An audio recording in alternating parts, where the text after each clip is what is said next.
আহ, কিছু অবস্থার তো পরিবর্তন ঘটছেই। আমরা যদি আসলে জুলাই গণঅভ্যুত্থানের দিকে তাকাই, আমার মনে হয় যে এইটা একটা রেজিম চেঞ্জ না, বরং এইটা আসলে মানে আমাদের কোনো স্ট্রাকচারাল পরিবর্তন হয় নাই, বা আমাদের যে পূর্বে যে উপনিবেশিক কাঠামো ছিল, এই কাঠামোর আসলে যে আইনগত যে বিষয়গুলো, এইগুলোর কোনো পরিবর্তন হয়নি।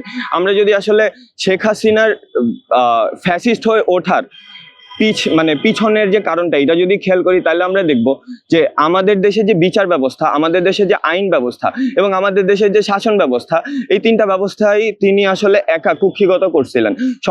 সংবিধানের বিভিন্ন ভাষা পরিবর্তনের মাধ্যমে আমরা দেখতে পাই যে তিনি আসলে এই সব যে ভিত্তিগুলা রাষ্ট্রের, এই ভিত্তিগুলার উপর আসলে তিনি কর্তৃত্ব স্থাপন করছেন, এবং এইগুলো আসলে নিরপেক্ষভাবে কাজ করতে পারতো না। আমরা যদি আইন বিভাগের দিকে তাকাই, আমরা দেখবো যে আইন বিভাগও হচ্ছে শেখ হাসিনার একটা নিরঙ্কুশ সংখ্যাগরিষ্ঠতা ছিল, এবং হচ্ছে বিনা ভোটে তিনি আসলে জিতে আসছেন।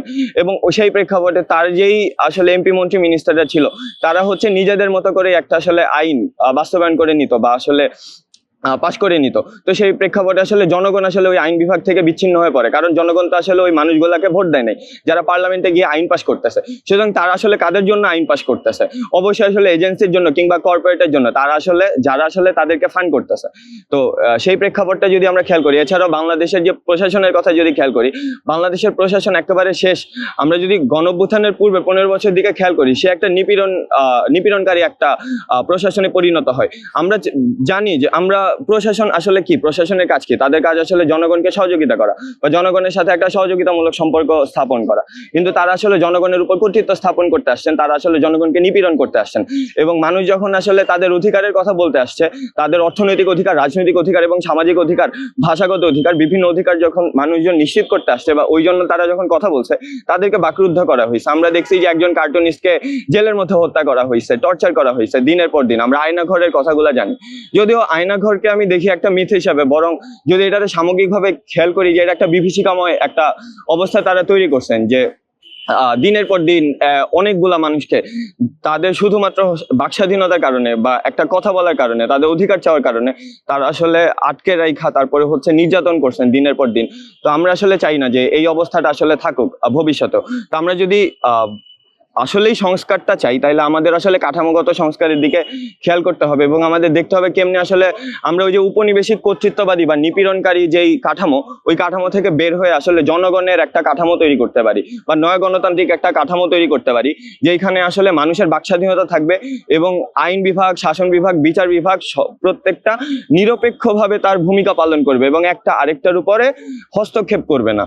তো এই বিষয়গুলো এছাড়াও আসলে মানুষের ভোটাধিকার একটা গুরুত্বপূর্ণ পয়েন্ট, যেটা ছাড়া আমরা আসলে একেবারে ফান্ডামেন্টাল ডেমোক্রেটিক প্র্যাকটিস বলে আমরা যেটা বুঝি, যে আমরা যদি গণতন্ত্র ফিরে আনতে চাই, মানুষের ভোটাধিকার নিশ্চিত করতে হবে।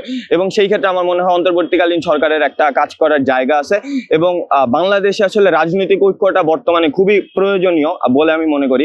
যে বিভিন্ন যে রাজনৈতিক সংগঠন আছে, তারা যদি আসলে একসাথে বসতেই না পারেন, আলোচনাই করতে না পারেন, তাহলে আসলে এটা দিন শেষে সামগ্রিকভাবে আমাদের রাষ্ট্রের জন্য আসলে একটা হুমকি হয়ে উঠবে। আমাদের নিজেদের মধ্যে যদি ঐক্য না থাকে, তাইলে আসলে আধিপত্যবাদী রাষ্ট্রগুলা কিংবা আসলে সাম্রাজ্যবাদী যে রাষ্ট্রগুলা, তারা আসলে আমাদের রাজনীতিতে হস্তক্ষেপ করার সুযোগ পায়।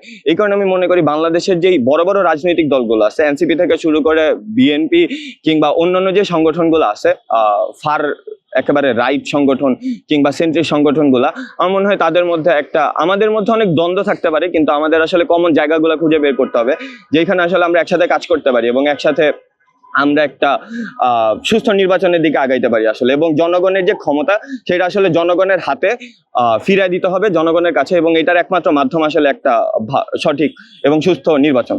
আমার মনে হয় বাংলাদেশে বর্তমানে একটা সংকটের জায়গা ছিল আসলে আমাদের রাজনৈতিক অনৈক্য। এখন আমরা যদি জুলাইয়ের প্রেক্ষাপটটা খেয়াল করি, আমরা যখন জুলাই আন্দোলনটা করছিলাম, তখন আমরা আসলে এই দিকটা ভাবি নাই যে আসলে আমরা কোন দলের, আমরা কি হিন্দু, আমরা কি মুসলিম, আমরা কি বৌদ্ধ, আমরা কি সুন্নি, আমরা কি শিয়া, আমরা আসলে কোন মাযহাবের, আমরা আসলে এত কিছু খেয়াল করি না। আমরা আসলে ভাবছি যে আমাদের ভাইদের উপর প্রশাসন গুলি চালাইছে, আমাদের রাস্তায় নেমে আসতে হবে, কারণ আমাদের আর পিছু ফেরার কোনো অবস্থা নাই। ওই প্রেক্ষাপটে আমরা কখনই ভাবি নাই যে আমরা আসলে একটা ব্যক্তি মানুষ। আমরা যখন আন্দোলন করছি আমরা ভাবছি আমরা সবাই একটা মানুষ। তো ওই প্রেক্ষাপটে আমাদের মধ্যে যে ঐক্য তৈরি হয়েছিল, আজকে জুলাই গণ অভ্যুত্থানের একটা বছর পরে এসে আমাদের সেই ঐক্য আর আগের অবস্থায় নাই, আমাদের ঐক্যে ফাটল পড়ছে। এবং আমি মনে করি এর কারণ আসলে রাজনৈতিক পোলারাইজেশন। এখন বিভিন্ন রকম রাজনৈতিক দল বাংলাদেশে এক্সিস্ট করে এবং তাদের বিভিন্ন রকম চেতনা আছে। তো সেই প্রেক্ষাপটে আমার মনে হয় যে বাংলাদেশের রাজনৈতিক দলগুলোর এখন ওই দিকটায় তাকানো উচিত যে মানুষের আসলে অধিকারের রাজনৈতিক যে বিষয়টা, যে নাগরিক অধিকারগুলো আমরা আসলে নিশ্চিত করতে পারতেছি কিনা, মানুষের যে একেবারে যে খাদ্যের অধিকার, বস্ত্রের অধিকার, শিক্ষার অধিকার এবং চিকিৎসার যে অধিকার, এই অধিকারগুলো আসলে রাষ্ট্র জনগণকে দিতে পারতেছে কিনা। তো এইটা একটা বিষয়। এর বাইরে আসলে ওই যে গণতান্ত্রিক চর্চার যে বিষয়, যেটা আমাদের দেশ থেকে আসলে ডেমলিশ হয়ে গেছিল ফ্যাসিস্ট কাঠামোর কারণে। তো আমরা যদি আসলে ওই পূর্বের যে ফ্যাসিস্ট বা উপনিবেশিক যে কর্তৃত্ববাদী কাঠামো, ওই কাঠামোটারে যদি আমরা উচ্ছেদ করে একটা নতুন নয়া গণতান্ত্রিক কাঠামো তৈরি করতে পারি, তাইলেই আমার মনে হয় একমাত্র দেশের মানুষের যে নাগরিক অধিকারগুলো ওইগুলো আমরা নিশ্চিত করতে পারবো। এছাড়াও এর বাইরে আমার মনে হয় যে বাকস্বাধীনতার যে বিষয়টা, এই বিষয়টা আসলে পূর্বের অবস্থা থেকে পরিবর্তিত হয়েছে কিছুটা। এবং আমার মনে হয় যে আসলে গণমাধ্যমকে আসলে আরো নিরপেক্ষ ভূমিকা পালন করতে হবে।